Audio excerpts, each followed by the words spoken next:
Março 3, Levítico 27, verso 14 a Números 1, verso 54. Se alguém dedicar uma casa ao Senhor, o sacerdote a avaliará. Sua avaliação, seja alta ou baixa, será definitiva.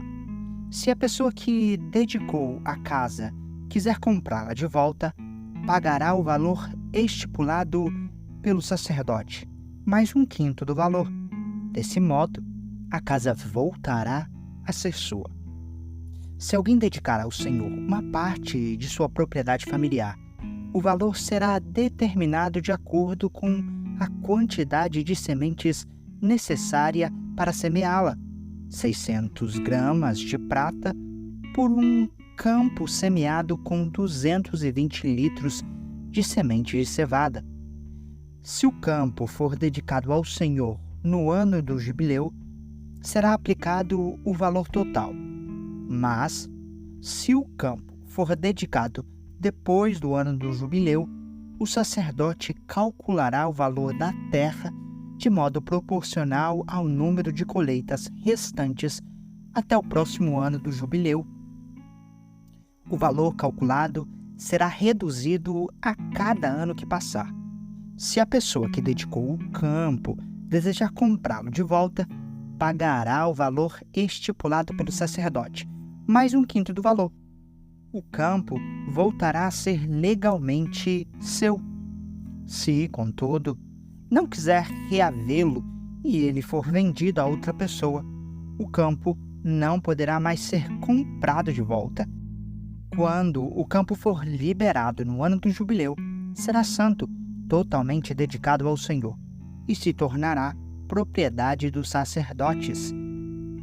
Se alguém dedicar ao Senhor um campo que comprou, mas que não faz parte de sua propriedade familiar, o sacerdote determinará o valor com base no número de colheitas restantes até o próximo ano do jubileu. Nesse mesmo dia, a pessoa entregará o valor do campo como doação sagrada para o Senhor. No ano do jubileu, o campo será devolvido a quem o herdou como propriedade familiar. Todos os pagamentos serão calculados de acordo com o peso do ciclo do santuário, equivalente a 12 gramas. O macho da primeira cria de um animal não poderá ser dedicado ao Senhor, pois a primeira cria de seu gado, de suas ovelhas e de suas cabras já pertence a ele. É possível, porém, comprar de volta a primeira cria de um animal impuro mediante o pagamento do valor estipulado pelo sacerdote, mais 1/5 do valor. Se o animal não for comprado de volta, o sacerdote o venderá pelo valor estipulado. Contudo, qualquer coisa totalmente dedicada ao Senhor, seja uma pessoa, um animal ou uma propriedade familiar, jamais será vendida ou comprada de volta. Tudo que é assim consagrado é santíssimo e pertence ao Senhor. Nenhuma pessoa que tenha sido definitivamente marcada para a destruição poderá ser comprada de volta. Deverá ser executada. A 10ª parte dos produtos da terra, sejam os cereais dos campos ou os frutos das árvores, pertencem ao Senhor e devem ser consagrada a Ele. Se você desejar comprar de volta a 10ª parte dos cereais ou frutos pertencente ao Senhor, pagará o seu valor, mais 1/5 do valor. Conte um de cada 10 animais do seu gado e dos seus rebanhos e separe-os para o Senhor, considerando-os santos. Não faça distinção entre animais bons e ruins, nem substitua um pelo outro. Mas, se trocar um animal por outro, tanto o primeiro como o substituto serão considerados santos e não poderão ser comprados de volta. Esses são os mandamentos que o Senhor deu aos israelitas por meio de Moisés no Monte Sinai. No primeiro dia do segundo mês, no segundo ano, desde a saída dos israelitas do Egito, o Senhor falou a Moisés na tenda do encontro, no deserto do Sinai, e disse: realize um censo de toda a comunidade de Israel, de acordo com seus clãs e famílias. Faça uma lista de todos os homens de 20 anos para cima, aptos para irem à guerra. Você e Arão registrarão os soldados com a ajuda do chefe dos clãs de cada uma das tribos. Estes são os chefes dos clãs que os ajudarão conforme suas tribos. Da tribo de Rubem, Elisur, filho de Sedeur. Da tribo de Simeão, Selumiel, filho de Zurizadai. Da tribo de Judá, Naasson, filho de Aminadab.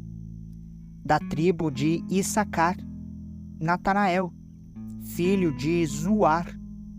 Da tribo de Zebulon, Eliabe, filho de Elon. Da tribo de Efraim, filho de José, Elissama, filho de Amiúde. Da tribo de Manassés, filho de José, Gamaliel, filho de Pedazur. Da tribo de Benjamim, Abidã, filho de Gideone.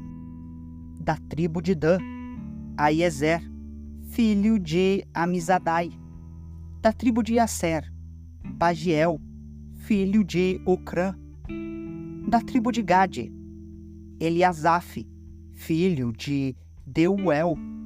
Da tribo de Naftali, Aira, filho de Enã.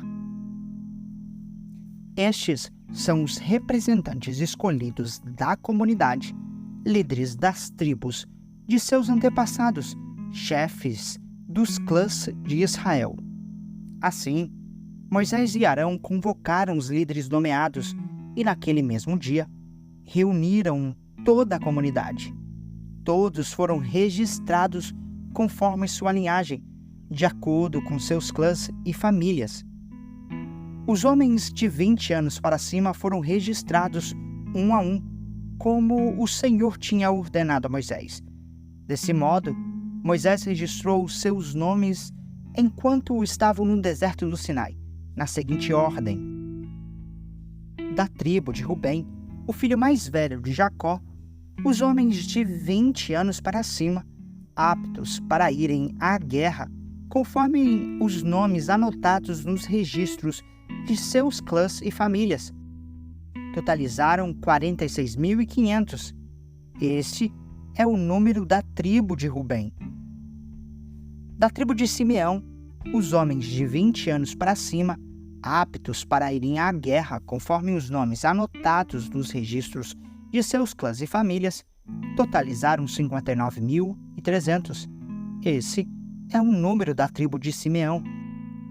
Da tribo de Gade, os homens de 20 anos para cima, aptos para irem à guerra, conforme os nomes anotados nos registros de seus clãs e famílias, totalizaram 45.650. Esse é o número da tribo de Gade. Da tribo de Judá, os homens de 20 anos para cima, aptos para irem à guerra, conforme os nomes anotados nos registros de seus clãs e famílias, totalizaram 74.600. Esse é o número da tribo de Judá. Da tribo de Issacar, os homens de 20 anos para cima, aptos para irem à guerra, conforme os nomes anotados nos registros de seus clãs e famílias, totalizaram 54.400. Esse é o número da tribo de Issacar. Da tribo de Zebulon, os homens de 20 anos para cima, aptos para irem à guerra, conforme os nomes anotados nos registros de seus clãs e famílias, totalizaram 57.400. Esse é o número da tribo de Zebulon. Da tribo de Efraim, filho de José, os homens de 20 anos para cima, aptos para irem à guerra, conforme os nomes anotados nos registros de seus clãs e famílias. Totalizaram 40.500. Esse é o número da tribo de Efraim. Da tribo de Manassés, filho de José, os homens de 20 anos para cima, aptos para irem à guerra, conforme os nomes anotados nos registros de seus clãs e famílias, totalizaram 32.200. Esse é o número da tribo de Manassés. Da tribo de Benjamim, os homens de 20 anos para cima, aptos para irem à guerra, conforme os nomes anotados nos registros de seus clãs e famílias, totalizaram 35.400. Esse é o número da tribo de Benjamim. Da tribo de Dan, os homens de 20 anos para cima, aptos para irem à guerra, conforme os nomes anotados nos registros de seus clãs e famílias, totalizaram 62.700. Esse é o número da tribo de Dan. Da tribo de Asser, os homens de 20 anos para cima, aptos para irem à guerra, conforme os nomes anotados nos registros de seus clãs e famílias, totalizaram 41.500. Esse é o número da tribo de Asser. Da tribo de Naphtali, os homens de 20 anos para cima, aptos para irem à guerra, conforme os nomes anotados nos registros de seus clãs e famílias, totalizaram 53.400. Esse é o número da tribo de Naphtali. Moisés, Arão e os 12 líderes de Israel registraram esses homens, todos incluídos na lista de acordo com suas famílias. Todos os homens de Israel de 20 anos para cima, aptos para irem à guerra, foram registrados de acordo com suas famílias. No total, 603.550 homens. Esse total, porém, não incluía os clãs dos levitas, pois o Senhor tinha dito a Moisés: não inclua a tribo de Levi no censo e não conte seus membros com o restante dos israelitas. Encarregue os levitas de cuidarem do tabernáculo da aliança e de toda a sua mobília e todos os seus utensílios. Eles transportarão o tabernáculo e todos os seus utensílios, cuidarão dele e acamparão ao seu redor. Sempre que o tabernáculo tiver de ser transportado, os levitas o desmontarão. Na hora de acampar, eles o armarão novamente. Qualquer pessoa não autorizada que se aproximar do tabernáculo será executada. Os israelitas acamparão de acordo com suas divisões numa área designada por sua bandeira. Os levitas, por sua vez, acamparão ao redor do tabernáculo da aliança para proteger a comunidade de Israel da ira do Senhor. É responsabilidade dos levitas montar guarda ao redor do tabernáculo da aliança. Os israelitas fizeram exatamente conforme o Senhor havia ordenado a Moisés. Marcos 11, versos 1 a 26.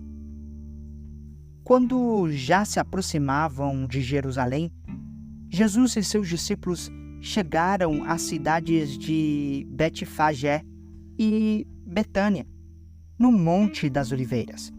Jesus enviou na frente 2 discípulos. Vão àquele povoado adiante, disse ele. Assim que entrarem, verão amarrado ali um jumentinho, no qual ninguém jamais montou. Desamarrem-no e tragam-no para cá. Se alguém lhes perguntar o que estão fazendo, digam apenas: o Senhor precisa dele e o devolverá em breve. Os 2 discípulos foram e encontraram o jumentinho na rua, amarrado junto a uma porta. Enquanto o desamarravam, algumas pessoas que estavam ali perguntaram: o que vocês estão fazendo desamarrando esse jumentinho? Responderam conforme Jesus havia instruído e os deixaram levar o animal. Os discípulos trouxeram o jumentinho, puseram seus mantos sobre o animal e Jesus montou nele. Muitos da multidão espalharam seus mantos ao longo do caminho diante de Jesus, e outros espalharam ramos que haviam cortado nos campos. E as pessoas, tanto as que iam à frente como as que o seguiam, gritavam: Hosana, bendito é o que vem em nome do Senhor, bendito é o reino que vem, o reino de nosso antepassado Davi. Hosana no mais alto céu. Jesus entrou em Jerusalém e foi ao templo. Depois de olhar tudo ao redor atentamente, voltou a Betânia com os 12, porque já era tarde. Na manhã seguinte, quando saíam de Betânia, Jesus teve fome. Viu que, a certa distância, havia uma figueira cheia de folhas e foi ver se encontraria figos. No entanto, só havia folhas, pois ainda não era tempo de dar frutos. Então Jesus disse à árvore: Nunca mais comam de seu fruto. E os discípulos ouviram o que ele disse. Quando voltaram a Jerusalém, Jesus entrou no templo e começou a expulsar os que compravam e vendiam animais para os sacrifícios. Derrubou as mesas dos cambistas e as cadeiras dos que vendiam pombas. Impediu todas de usarem o templo como mercado e os ensinava, dizendo: As Escrituras declaram: Meu templo será chamado casa de oração para todas as nações. Mas vocês o transformaram no esconderijo de ladrões. Quando os principais sacerdotes e mestres da lei souberam o que Jesus tinha feito, começaram a tramar um modo de matá-lo. Contudo, tinham medo dele, pois o povo estava muito admirado com o seu ensino. Ao entardecer, Jesus e seus discípulos saíram da cidade. Na manhã seguinte, quando os discípulos passaram pela figueira que Jesus tinha amaldiçoado, notaram que ela estava seca desde a raiz. Pedro se lembrou do que Jesus tinha dito à árvore e exclamou: Veja, Rabi, a figueira que o Senhor amaldiçoou secou. Então, Jesus disse aos discípulos: Tenham fé em Deus. Eu lhes digo a verdade. Vocês poderão dizer a este monte: Levante-se e atire-se no mar, e isso acontecerá. É preciso, no entanto, crer que acontecerá e não ter nenhuma dúvida em seu coração. Digo-lhes que, se crerem que já receberam qualquer coisa que pedirem em oração, lhes será concedido. Quando estiverem orando, se tiverem alguma coisa contra alguém, perdoem-no, para que seu Pai no céu também perdoe seus pecados. Mas se vocês se recusarem a perdoar, seu Pai no céu não perdoará seus pecados. Salmos 46, versos 1 a 11. Ao regente do coral, cântico dos descendentes de Corá, para ser cantado com vozes de soprano. Deus é nosso refúgio e nossa força, sempre pronto a nos socorrer em tempos de aflição.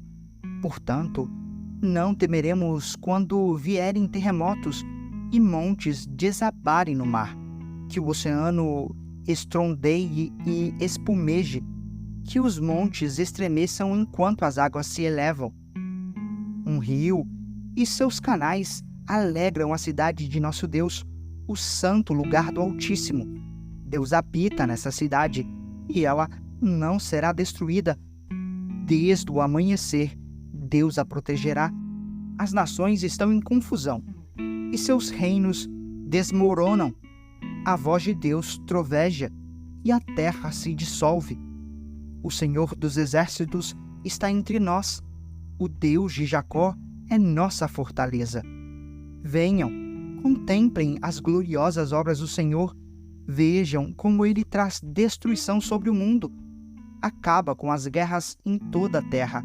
Quebra o arco e parte ao meio a lança, e destrói os escudos com fogo.